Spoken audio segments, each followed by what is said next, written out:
School में शरारती बच्चे हमेशा अच्छे बच्चों के लिए सिरदर्द बन जाते हैं। इस स्कूल का गुंडा काइट हमेशा की तरह किसी कमजोर बच्चे को तंग करने की कोशिश कर रहा था, लेकिन इस बार उसने गलत इंसान से पंगा ले लिया। वो छात्र जो थोड़ा भोला सा दिखता था, उसका नाम था जीसू। दिखने में वो भले ही किताबों का कीड़ा लगता था, लेकिन असल में वो एक ऐसे ग्रुप का लीडर था जो डील्स करता था और बहुत पैसा कमाता था। उस दिन ग्रुप की एक लड़की जो एक लड़के के साथ मजे कर रही थी, अचानक मुसीबत में फंस गई। लेकिन डरने के बजाय उसने बहुत शांति से अपनी कलाई पर पहनी हुई ब्रेसलेट को टैप किया। ये मदद का सिग्नल था। और फिर उसने मुस्कुराते हुए उस लड़के की तरफ देखा। वो लड़का हैरान रह गया। जैसे ही उसने पीछे मुड़कर देखा, वहाँ एक आदमी खड़ा था जिसका चेहरा बिल्कुल इमोशनलेस था। बस फिर क्या, उस आदमी ने उसे अच्छी तरह सिखा दिया। उसी समय क्लास में बैठे जीसू के पास उस सीन की फोटो आई। उसने तुरंत अपने अंकल बॉडीगार्ड को काम पर लगा दिया।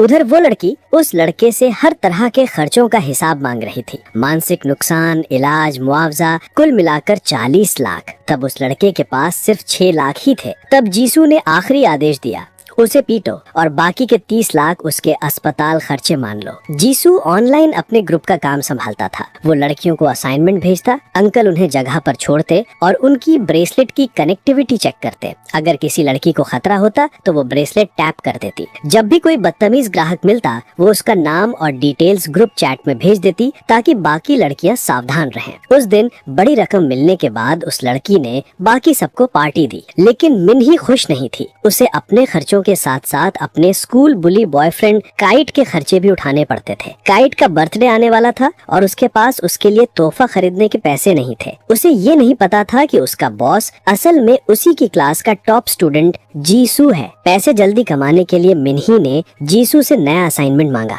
लेकिन जीसू का मूड खराब था। वो प्यार को लेकर उदास था। उसके क्लास टीचर ने देखा कि वो हमेशा अकेला रहता है, तो उन्होंने उसे एक क्लब में शामिल कर लिया। उस क्लब में सिर्फ एक मेंबर थी, स्कूल की सबसे खूबसूरत लड़की ग्यूरी। टीचर ने जीसू को उसका असिस्टेंट बना दिया ताकि दोनों मिलकर प्रोजेक्ट पूरा करें। जीसू हैरान था, लेकिन मान गया। वो इस लड़की को पहले से नोटिस करता था। घर जाकर दोनों ने मैसेज में अगले दिन कॉफी शॉप में मिलने का प्लान बनाया। जीसू ने अगले दिन का सारा गैर कानूनी काम कैंसिल कर दिया और इंटरनेट पर डेट टिप्स खोजने लगा। अगले दिन कॉफी शॉप में वो दरवाजा खींचता रहा, जबकि उसे धक्का देना था। पेमेंट करते समय वो इतना नर्वस हुआ कि कई लाख वॉन के नोट नीचे गिरा दिए। बातों के दौरान ग्यूरी को पता चला कि जीसू अनाथ है। उसे अचानक दिलचस्पी हुई क्योंकि उसने उसके पास रखी नकदी और नया फोन देखा। उसे शक हुआ कि ये पैसा कहाँ से आता है। उधर मिन्ही ने खुद ही नया काम ले लिया, लेकिन उसका नया क्लाइंट वही निकला जो पहले उसकी साथी को परेशान कर चुका था। वो डर गई और बहाने से बाथरूम जाने लगी, लेकिन वो आदमी पीछे खड़ा हो गया और बोला, हैरान हो गई, बुला लो उस बूढ़े अंकल को। मिन्ही ने डरते हुए अपनी ब्रेसलेट टैप की। जीसू के फोन पर तुरंत अलर्ट आया। उसने अंकल बॉडीगार्ड को कॉल की, लेकिन उनका फोन रिपेयर हो रहा था। वो आदमी मिन्ही के जरिए अंकल को ढूंढकर बदला लेना चाहता था। वो उस पर हमला करने ही वाला था कि तभी फोन बजा। जीसू बाहर से बोला, पुलिस रास्ते में है, भाग जाओ तो बेहतर रहेगा। वो आदमी पहले तो नहीं माना, क्योंकि पुलिस आती तो मिन्ही भी फंस जाती। लेकिन जब उसने नीचे झांका तो सच में पुलिस कारें दिखी।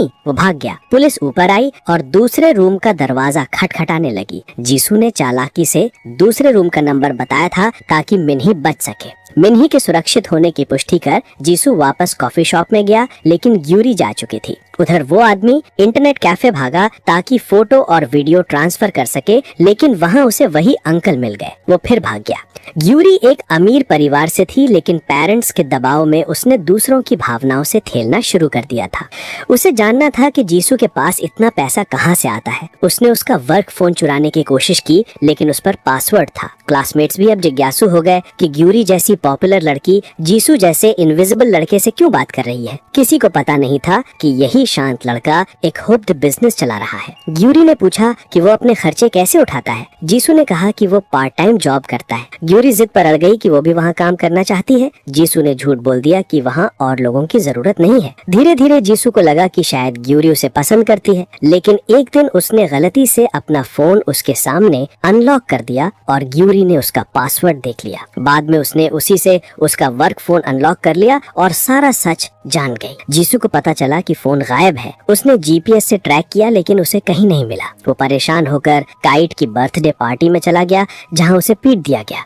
जीपीएस सिग्नल के पीछे वो इंटरनेट कैफे पहुंचा जहां ग्यूरी फोन से फोटो देख रही थी, ढेर सारे पैसों की तस्वीरें। तभी मिन्ही की नई रिक्वेस्ट आई और ग्यूरी ने बिना सोचे एक्सेप्ट कर लिया।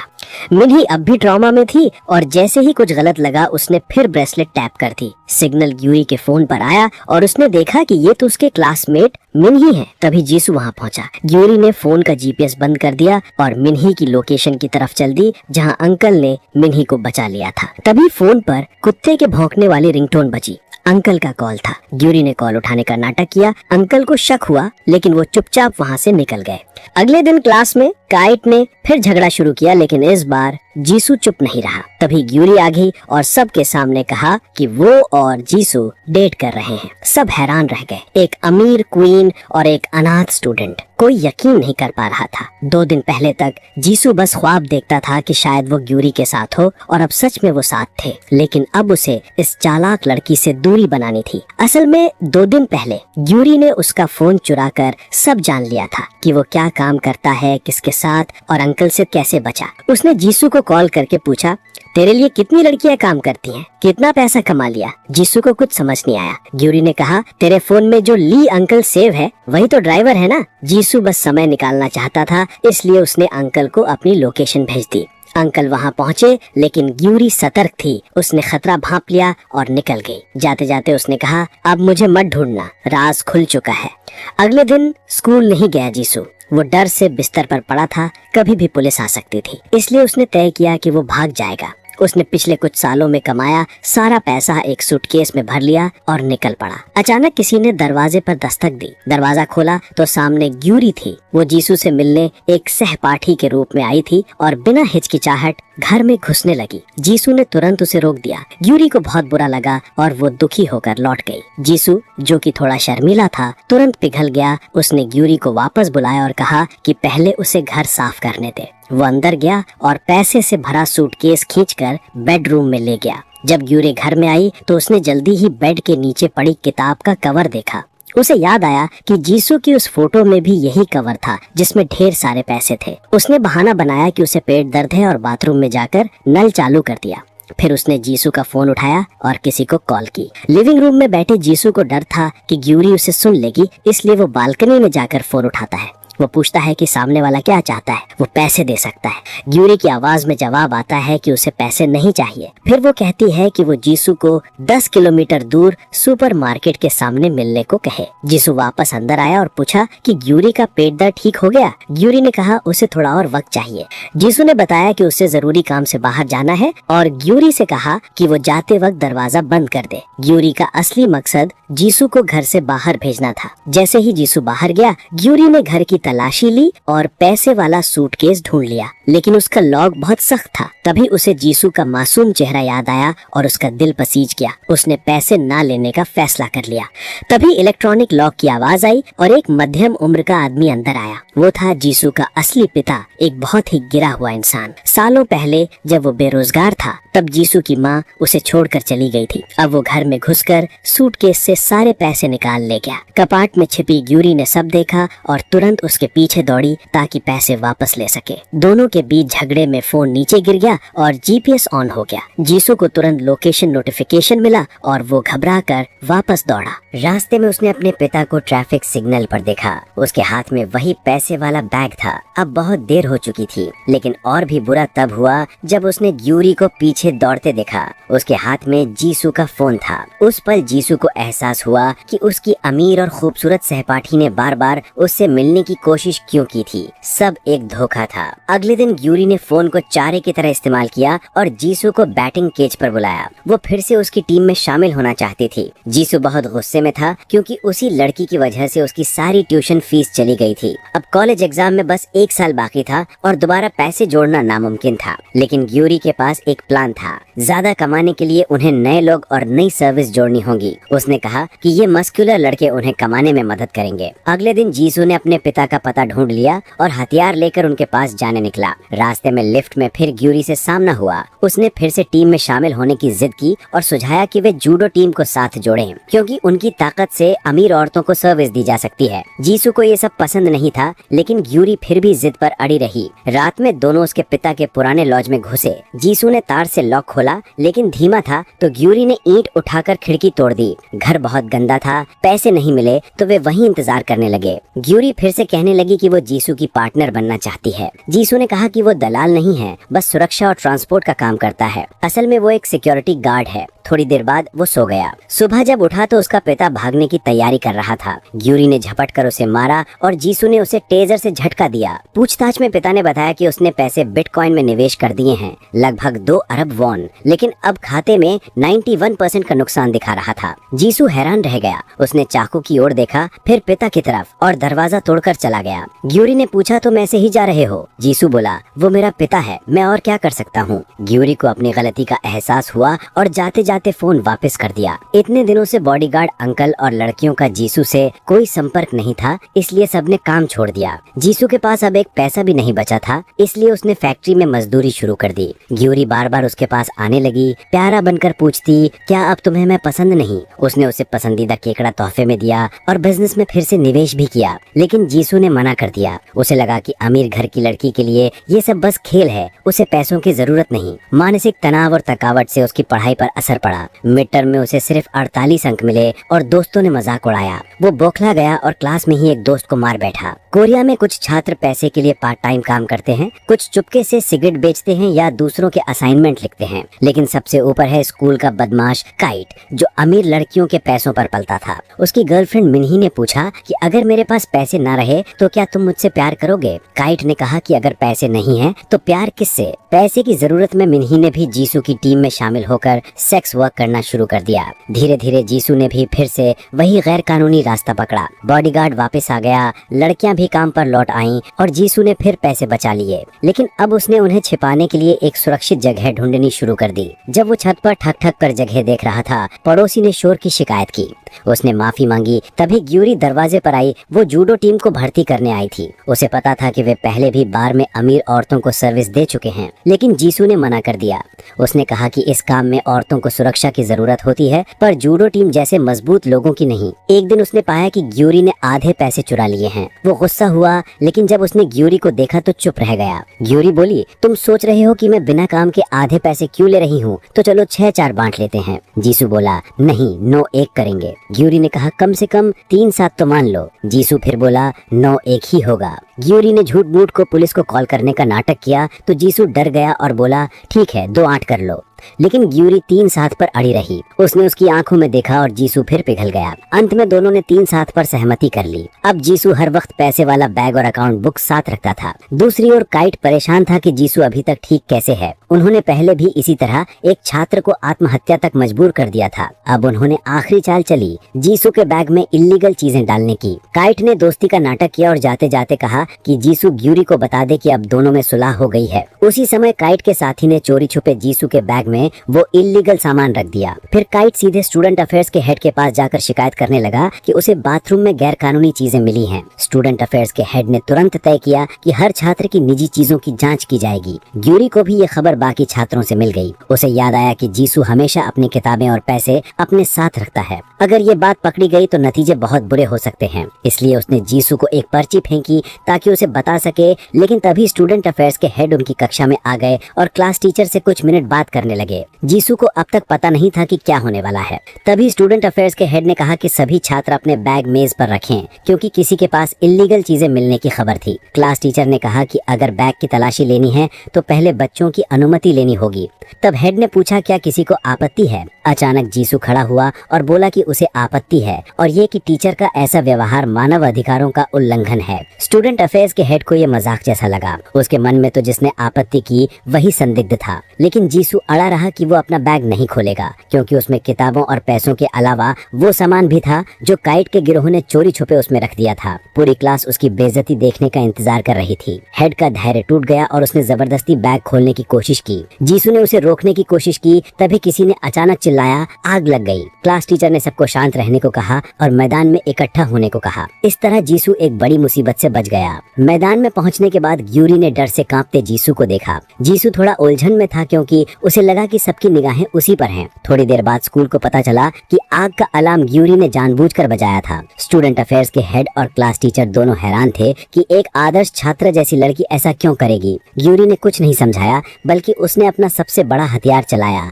महिलाओं के आंसू। कुछ ही पलों में उसकी आंखों से आंसू झरने लगे। हेड जो पहले कड़ी जांच करना चाहता था तुरंत पिघल गया और बोला, अब उदास मत हो, सब ठीक है, और वहाँ से भाग गया। इस तरह ग्यूरी को माफ कर दिया गया और इस घटना के बाद जीसू और ग्यूरी के बीच का रिश्ता और करीब हो गया। अब जरूरी था कि जीसू की किताबें और पैसे छिपाने की कोई सुरक्षित जगह ढूंढी जाए। ग्यूरी ने सुझाव दिया कि उन्हें क्लब रूम के सोफे के नीचे रख दिया जाए क्योंकि साथ रखना खतरनाक था। जीसू ने सहमति दे दी, लेकिन ग्यूरी ने उसी दौरान वो इल्लीगल बैग भी देख लिया जो काइट के ग्रुप ने उसके बैग में डाला था। वो उलझन में पड़ गई और ये समझे बिना कि वो क्या चीज है जीसू के पीछे दौड़ी। जीसू सब समझाना चाहता था, लेकिन ग्यूरी उसे छेड़ने का मौका नहीं छोड़ रही थी। जीसू उसे समझाने के लिए पीछे जाना चाहता था, लेकिन तभी कुछ अजीब हुआ। ग्यूरी की माँ आ गई। उन्होंने जीसू से पूछा कि क्या वो ग्यूरी का दोस्त है। जीसू ने हाँ कहा तो उन्होंने उसे कार में बैठने को कहा। स्कूल ने घर फोन किया था और ग्यूरी की माँ को पता चला कि उसने आग का अलार्म बजाया था। उन्हें लगा कि ग्यूरी ये सब इसलिए कर रही है क्योंकि वो हाल में जीसू के बहुत करीब आ गई है। उन्होंने जीसू के सामने ही कहा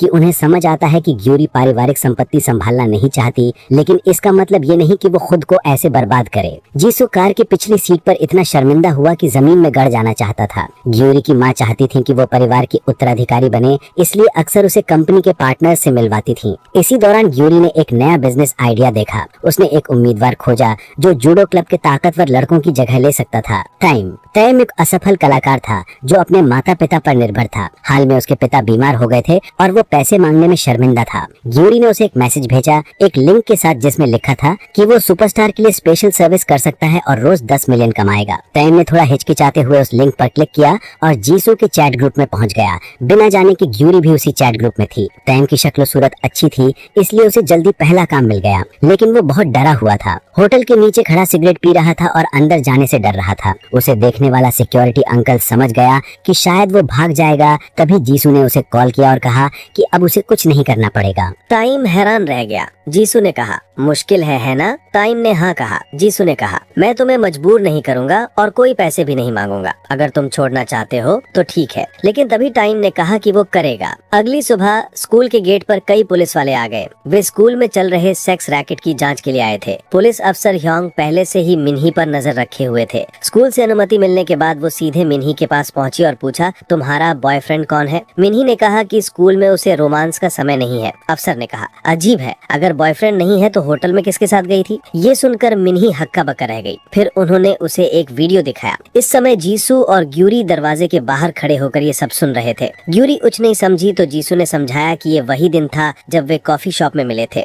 ग्यूरी ने पूछा कि जीसू ने पुलिस को क्यों बुलाया। उसने कहा कि उसके पास और कोई रास्ता नहीं था। क्या वो बस देखता रहता कि मिन्ही की जिंदगी बर्बाद हो जाए? उसी समय ग्यूरी मदद के लिए क्लास टीचर के ऑफिस में गई, लेकिन वो वहाँ नहीं थे। अंदर अफसर ह्योंग मिन्ही को समझा रही थी कि अगर वो सच बताएगी तो कुछ नहीं होगा। तभी जीसू अंदर आया और जोर से बोला कि ह्योंग मानवाधिकारों का उल्लंघन कर रही है और अपनी ताकत का गलत इस्तेमाल कर रही है। थोड़ी देर बाद क्लास टीचर भी आ गए और ह्योंग को अपने सीनियर्स का कॉल आया। किसी ने पुलिस स्टेशन में शिकायत की थी कि वो एक छात्रा पर जबरदस्ती कर रही है। इस तरह ग्यूरी की समझदारी से वो लोग फिर से बच निकले। शाम को ग्यूरी ने कहा कि मिन्ही को तुरंत हटाना होगा क्योंकि वो नाबालिग है और अब पुलिस की निगरानी में है। उसने मिन्ही को फोन किया और कहा कि वो चैट ग्रुप से खुद बाहर निकल जाए। इस तरह मिन्ही को ग्रुप से निकाल दिया गया। एक दिन जीसू अपराध बोध में डूबा मिन्ही को देख रहा था। तभी काइट आया और पूछा वो क्या देख रहा है। उसने जीसू को बाहर बुलाया क्योंकि उसे शक था कि जीसू हाल में मिन्ही पर ज्यादा ध्यान दे रहा है और वो जानना चाहता था कि पुलिस और मिन्ही की बातों में क्या हुआ था। तभी मिन्ही वहाँ आ गई और बोली, तुम हमें हमेशा कमजोरों को क्यों परेशान करते हो? काइट ने उसे धक्का दिया और पूछा, तुम्हें जीसू की इतनी फिक्र क्यों है? तुम दोनों के बीच कुछ चल रहा है क्या? तभी किसी ने जीसू का नाम पुकारा। वो ग्यूरी थी। ग्यूरी चिल्लाई, काइट तुम उसे मार क्यों रहे हो? और वो फिर भी कुछ नहीं बोल रहा। बहस के दौरान ग्यूरी ने अचानक कहा, क्या मिनही को पुलिस ने चोरी करते नहीं पकड़ा था? काइट हैरान रह गया। तब मिनही ने बताया कि उसने काइट को जो गिफ्ट दिया था वो उसे पसंद नहीं आया, इसलिए उसने उसे डिजाइनर ज्वेलरी देने की कोशिश की थी। इससे काइट को शक नहीं रहा। बाद में जीसू और ग्यूरी ने रात को एक साथ कुछ करने की योजना बनाई। ग्यूरी के जानने के बाद मिनही क्लास में आई, डरते हुए कि जीसू उसका राज खोल देगा। जीसू ने बस कहा कि जब तक वो कुछ नहीं बताएगा कुछ नहीं होगा। मिनही ने पूछा कि वो उसकी इतनी मदद क्यों कर रहा है, उसका असली मकसद क्या है? जीसू ने कहा, हर किसी के अपने राज होते हैं, जब तक वो दूसरों को नुकसान नहीं पहुंचाते कोई बात नहीं। उसे क्या पता था कि ये साधारण सी बात मिनही का उस पर भरोसा और बढ़ा देगी। उसने कहा कि वो उसे शाम को कहीं ले जाएगी। जीसू ने पूछा, कहाँ? तो मिनही बोली, ज्यादा सवाल मत करो। मेट्रो में सफर करते वक्त ग्यूरी ने कॉल की और बताया कि वो जीसू के कमरे में पहुंच गई है। जीसू ने कहा कि वो थोड़ी देर में आएगा और उसे कहा कि बिस्तर के नीचे रखा दूसरा फोन इस्तेमाल करे। फिर मिनही ने कहा कि वो अपना हक चाहती है और जीसू से मदद मांगी, क्योंकि अब उसे सब पता था। इसी बीच मिनही जीसू को उस जगह ले गई जहां वो आमतौर पर अपने बॉडीगार्ड अंकल से मिलती थी। हालांकि जीसू ही मिनही और उस अंकल दोनों का बॉस था, लेकिन दोनों को ये पता नहीं था। मिनही गमसीद में थी क्योंकि वो नौकरी से निकाल दी गई थी और उसने धमकी दी कि अगर उसे जवाब नहीं मिला तो वो पुलिस में शिकायत करेगी। बॉडीगार्ड अंकल ने कहा कि वो फैसला नहीं ले सकता, उसे अपने बॉस को फोन करना पड़ेगा। तो मिनही ने जीसू को इशारा किया कि वो कानून का हवाला देकर उसकी मदद करे, जैसे उसने पुलिस ऑफिसर ह्योंग से बहस करते समय किया था। लेकिन इस वक्त जीसू का ध्यान सिर्फ उसकी जेब में रखे फोन पर था। तभी टाइम वहां आ गया। अंकल ने अपनी आंखों से टाइम को संकेत किया, क्योंकि उन्होंने महसूस कर लिया था कि कुछ गड़बड़ है। दूसरी ओर ग्यूरी हॉस्टल के कमरे में काम कर रही थी जब उसने देखा कि जीसू के काबू में रहने वाली सारी लड़कियां चैट ग्रुप से एक एक करके निकल गई थीं। अब जीसू का धंधा पूरी तरह से खत्म हो चुका था। सारी लड़कियां किसी दूसरी कंपनी में चली गई थीं और तभी टाइम और उनके साथ शुरू किया गया नया ग्रुप उनके लिए और भी बड़ी मुसीबत बन गया। न जीसू न ग्यूरी जानते थे कि टाइम की वजह से अब वे दोनों जानलेवा खतरे में हैं। वो आदमी एक गैंगस्टर था, लेकिन अपनी पत्नी के सामने उसकी कोई इज्जत नहीं थी, सिर्फ इसलिए कि उसने गेम में अपनी पत्नी को हरवा दिया। पत्नी ने उस पर पानी फेंक दिया और गालियां दी कि वो देखने लायक नहीं है। गुस्से में गैंगस्टर ने पत्नी का फोन उठाया और उसमें एक मैसेज देखा, मैं होटल में तुम्हारा इंतजार कर रहा हूँ। उन चैट्स में किसी और आदमी से उसकी पत्नी के रोमांटिक मैसेज थे। असल में वो आदमी जीसू था। जीसू की हिदायत पर टाइम तय समय से पहले होटल पहुंचा, लेकिन वहां जाकर देखा कि पूरा कमरा प्लास्टिक शीट से ढका हुआ है और सामने कोई औरत नहीं बल्कि एक आदमी है जिसके हाथ में छुरी है। गैंगस्टर बॉस ने कुछ कहे बिना टाइम को बांध दिया। जब उसने पूछा कि उसे क्यों बांधा गया तो बॉस बोला, क्या वो उसकी बीवी के साथ सोने वाला था? अगर ऐसा था तो उसकी जान जाएगी। लेकिन टाइम उस औरत को जानता भी नहीं था। पिछले कुछ दिनों से जो चैट्स हो रही थी वो सब जीसू ने भेजी थी। बेचारा टाइम कुछ समझ नहीं पाया और मौत के करीब पहुंच गया। बॉस ने सबूत के लिए अपनी पत्नी के फोन से उस शख्स को मैसेज भेजा और जब जवाब आया तो पता चला कि वही नंबर जीसू का है। अचानक ये पता चला कि टाइम के फोन में सच में कोई गतिविधि नहीं थी, इसलिए दोनों ने तय किया कि वो टाइम के जरिए असली मास्टरमाइंड को ढूंढेंगे। कुछ देर बाद टाइम अंकल बॉडीगार्ड से मिलने आया। उस समय अंकल बॉडीगार्ड मिनही से निपट रहे थे, इसलिए उन्होंने अपनी आंखों से इशारा करके टाइम को वहाँ से जाने को कहा और फिर खुद नीचे चले गए। लेकिन नीचे पहुँचते ही उन्हें जल्दी समझ आया कि कुछ गड़बड़ है, इसलिए उन्होंने मिनही को वहाँ से भगाया ताकि वो किसी मुसीबत में न फंस जाए। लेकिन मिनही अंकल की बात नहीं समझी और जौं की तरह उनके पीछे पीछे चलती रही। तभी अचानक डंडे लिए गुंडों का एक समूह बाहर आ गया। अकेला आदमी पूरी गैंग से नहीं लड़ सकता था और कुछ देर में ही अंकल बॉडीगार्ड को जमीन पर गिरा दिया गया। कुछ तेज तर्रार वार करने के बाद घुंघराले बालों वाला एक आदमी ने सीधे उनकी नस में एक सुई चुभो दी। आखिरी ताकत लगाकर वो वहाँ से भाग तो गए, लेकिन तब तक दवा असर दिखा चुकी थी और उन्हें चक्कर आने लगे। लेकिन उसी समय एक घातक वार हुआ। गैंगस्टर बॉस ने पीछे से कुल्हाड़ी मारकर अंकल को घायल कर दिया। अंकल गंभीर रूप से घायल हो गए और बची हुई चेतना से जितनी दूर हो सके लड़खड़ाते हुए भागे। ये देखकर जीसू ने तुरंत सिक्योरिटी रूम का दरवाजा बंद कर दिया ताकि गुंडे अंकल के पीछे ना आ सकें। जब अंकल और मिनही दोनों सुरक्षित हो गए तो जीसू भागने ही वाले थे कि उन्हें भी पीट कर गिरा दिया गया। लेकिन अभी सबसे बड़ा खतरा बाकी था। उसी समय गैंगस्टर बॉस ने देखा कि जीसू के फोन पर लगा पप्पी स्टिकर बिल्कुल वही है जो उसकी पत्नी की चैट प्रोफाइल पिक्चर में था। उसने तुरंत अपनी पत्नी का फोन उठाया और एक मैसेज भेजकर चेक किया और उसे पता चल गया कि जीसू ही उसकी पत्नी से फ्लर्ट करने वाला आदमी था। जीसू जब होश में आया तो खुद को बिस्तर से बंधा पाया। बॉस ने कहा कि वो उसकी बीवी के साथ छेड़खानी का मजा उसे दिखाएगा। जीसू मना करता रहा, लेकिन बॉस ने उसके हाथ तोड़ने का आदेश दे दिया। तभी दरवाजे के बाहर से हंसी की आवाज आई। गैंगस्टर की पत्नी वहाँ आ गई थी। बॉस डर गया और झूठ बोला कि कमरा रिपेयर हो रहा है, लेकिन पत्नी अंदर घुस गई। वो गमजीत से चीखी कि उसके पति ने उसकी जिंदगी बर्बाद कर दी है। बॉस ने भी चिल्लाकर कहा कि अगर उसने उसे धोखा नहीं दिया होता तो वो इस लड़के से क्यों निपटता, लेकिन जब उसने देखा कि उसकी पत्नी ने जीसू की तरफ देखा तक नहीं तो वो हैरान रह गया। दूसरी ओर ग्यूरी मिन्ही की लोकेशन देखकर अस्पताल पहुंची। वहाँ मिन्ही ने पुलिस ऑफिसर ह्योंग से मदद ली थी और अंकल बॉडीगार्ड को सही वक्त पर इलाज मिल गया, लेकिन अब जीसू गायब था। मिन्ही डर के कारण कुछ भी ठीक से नहीं बता पा रही थी और अंत में उसका मानसिक संतुलन बिगड़ गया। उधर गैंगस्टर बॉस ने कहा कि अगर जीसू अपनी निर्दोषता साबित कर दे तो उसे छोड़ देगा। अपनी जान बचाने के लिए जीसू ने वहीं अपने काम का डेमो दिखाया। बॉस को उसका तरीका बहुत पसंद आया, क्योंकि इससे रिराया भी कम हो जाता था और पुलिस का खतरा भी कम हो जाता था। बॉस ने कहा कि इसे छोड़ देते हैं, लेकिन उसके साथी ने कहा कि जीसू को मारना जरूरी है। डर के मारे जीसू ने कहा कि वो यहीं उनके लिए काम करेगा, बस उसे अपने बॉस से इजाजत लेनी होगी। उसने ग्यूरी को कॉल किया और बताया कि उसे अगवा किया गया है और अब उसे वहीं काम करना होगा। उसने धमकी दी कि अगर उसने मना किया तो उसे खत्म कर दिया जाएगा। जब ग्यूरी ने पूछा कि वो क्या काम करते हैं तो जीसू ने कहा कि वो डांस फ्लोर और अंडरग्राउंड बिजनेस चलाते हैं। साथी ने बताया कि उनके पास 30 लोग हैं। ग्यूरी ने सोचा कि अभी उनके पास खुद कुछ नहीं बचा, इसलिए जीसू को वहीं काम करना चाहिए, लेकिन शर्त ये रही कि दोनों मिलकर मुनाफा बांटेंगे। बॉस ने समझौते के बाद जीसू को एक फोन दिया और कहा कि जब भी बुलाए उसे हाजिर होना होगा। घर पहुंचकर जीसू ने ग्यूरी को बताया कि वो सिर्फ पैसों की परवाह करती है, लोगों की नहीं। ग्यूरी ने जवाब दिया कि अब सभी लड़कियां जा चुकी हैं और जीसू के पास यही एक रास्ता है पैसे कमाने का। अगले दिन ग्यूरी ने बताया कि बॉस उससे मिलना चाहता है। जीसू ने पूछा क्या तुम्हें डर नहीं लगता, लेकिन ग्यूरी ने मजाक उड़ाया और कहा कि वो खुद बॉस से मिलेगी। जीसू परेशान हो गया, लेकिन ग्यूरी ने फोन बंद कर दिया। जीसू जल्दी रेस्टोरेंट पहुंचा और बॉस को कहा कि उसकी बॉस नहीं आ सकती, लेकिन ग्यूरी भी वहां पहुंच गई और उसे समझ आया कि उसे बेवकूफ बनाया गया है। बॉस ने साफ कहा कि अब जीसू वहीं फुल टाइम काम करेगा। उसने गिफ्ट बॉक्स भी दिया और कहा कि इसे अपने बॉस को देना। जीसू उदास मन से चला गया। ग्यूरी ने बाद में वो बॉक्स बस स्टॉप पर देखा और खोला तो उसकी आंखें फटी की फटी रह गई। अंदर बहुत सारा पैसा था। वो तुरंत बॉक्स लेकर स्कूल भागी और उसे जीसू की किताबों के साथ रख दिया, लेकिन उसे नहीं पता था कि उस बॉक्स में ट्रैकर लगा हुआ है। थोड़ी देर बाद गैंगस्टर बॉस का फोन आया। उसने कहा जीसू वहीं खड़ा रहे, उसका आदमी उसे लेने आएगा। थोड़ी देर में करले आ गया और जीसू को बेहोश कर दिया। अब बॉस ने ग्यूरी और जीसू दोनों का फैसला कर दिया था। ग्यूरी को दक्षिण एशिया भेज दिया जाएगा और जीसू को यातना देकर नाले में फेंक दिया जाएगा। जब करली जीसू को लेकर बॉस के पास पहुंचा तभी ग्यूरी ने हमला कर दिया और बॉस को कुछ मुक्के मारे। जीसू ने भी होश में आकर करली को बिजली के झटके से बेहोश कर दिया। दोनों भागकर एक सुनसान होटल में छिप गए। इस जानलेवा हादसे के बाद दोनों और करीब आ गए। रात में जब जीसू सो गया, ग्यूरी उसका ऑपरेशन वाला फोन लेकर अकेली निकल गई। दूसरी तरफ अंकल बॉडीगार्ड अस्पताल से निकल गया और अपने पुराने फौजी साथी से मदद मांगी कि जापानी कार्टून वाली कार ढूंढो। वही गैंगस्टर की गाड़ी थी। साथी ने कहा कि अब इतना बूढ़ा होकर भी वो क्यों लड़ रहा है, लेकिन अंकल ने हार नहीं मानी। मिन्ही जानती थी कि अंकल शायद इस बार बच नहीं पाएगा, इसलिए उसने फैसला किया कि वो पुलिस को सब सच बता देगी। लेकिन सुबह से पहले ही अंकल निकल गया। मिन्ही तुरंत पुलिस ऑफिसर ह्योंग के पास पहुंची और बताया कि उसने उस दिन जो कुल्हाड़ी वाला आदमी देखा था वो जापानी कार्टून वाली कार चला रहा था। ह्योंग ने तुरंत अपने साथियों को जांच के लिए भेजा, लेकिन मिन्ही को अब तक ये नहीं पता था कि उसका बॉयफ्रेंड काइट भी इसी मामले में शामिल है। मिन्ही और अंकल जब मौत से बचे तो मिन्ही ने तुरंत सब कुछ काइट को बता दिया। उस दिन से काइट पूरा दिन इंटरनेट कैफे में बैठकर उस चालाक इंसान की तलाश करने लगा जो मिन्ही के पीछे था।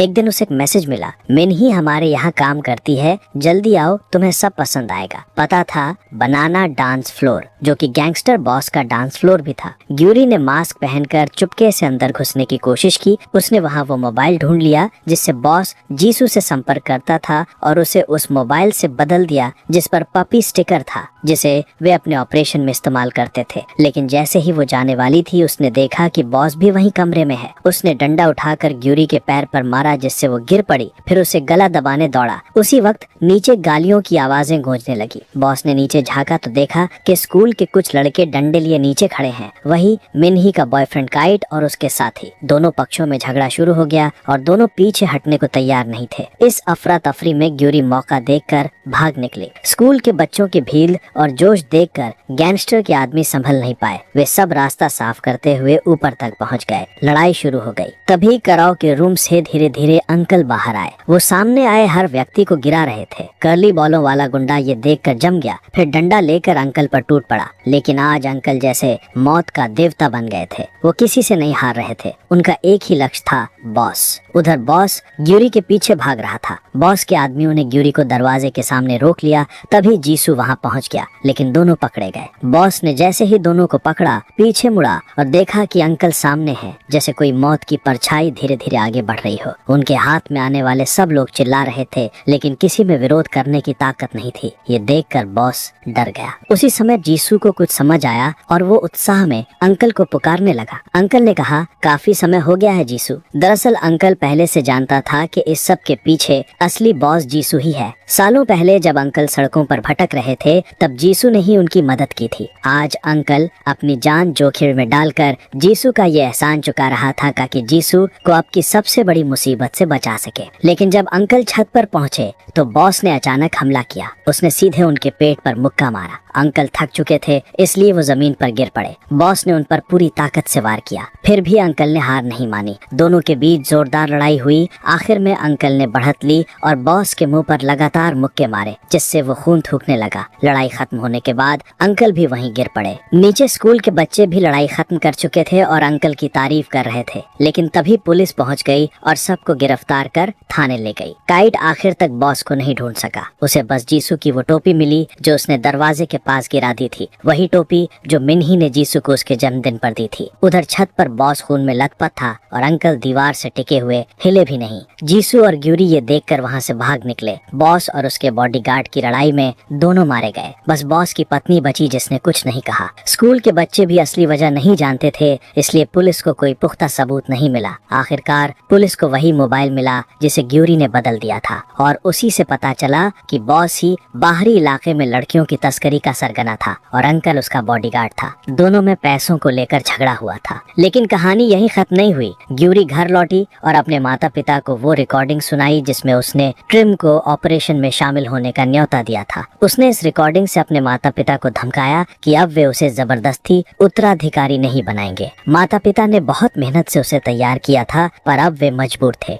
आखिर में ग्यूरी जीसू से मिलने गई। उसने कहा कि वो सिडनी जाकर बसना चाहती है और चाहती है कि जीसू भी चले, पर जीसू ने सोचकर मना कर दिया। ग्यूरी चली गई, लेकिन जाते जाते बोली, कभी वक्त मिले तो क्लब एक्टिविटी रूम के सोफे को जरूर देखना। अगले दिन स्कूल में जीसू ने देखा कि गिफ्ट बॉक्स के अंदर बहुत सारा पैसा था, लेकिन उसी समय ह्योंग भी हार मानने को तैयार नहीं थी। उसे लगता था कि मामला इतना आसान नहीं है। वो फिर स्कूल आई। जैसे ही वो कार से उतरी, फोन में लगातार नोटिफिकेशन आने लगे कि टारगेट की लोकेशन मिल गई है। वो जीपीएस के जरिए क्लब एक्टिविटी रूम तक पहुंची। फोन लगातार चेतावनी दे रहा था कि टारगेट पास में है। ह्योंग ने ध्यान से चारों तरफ देखा, फिर सोफे पर नजर डाली। थोड़ी देर में उसने वहां से होमरूम टीचर को गिरफ्तार कर लिया। ये देखकर जीसू क्लब एक्टिविटी रूम की ओर भागा, लेकिन सोफे के नीचे अब कुछ भी नहीं था। दूसरी तरफ काइट ने मिन्ही से पूछा कि अगर वो डांस फ्लोर पर काम नहीं करती तो वहाँ उसकी टोपी कैसे मिली। मिन्ही ने टोपी देखकर तुरंत सब कुछ समझ लिया, वही टोपी जो उसने जीसू को दी थी। उधर जीसू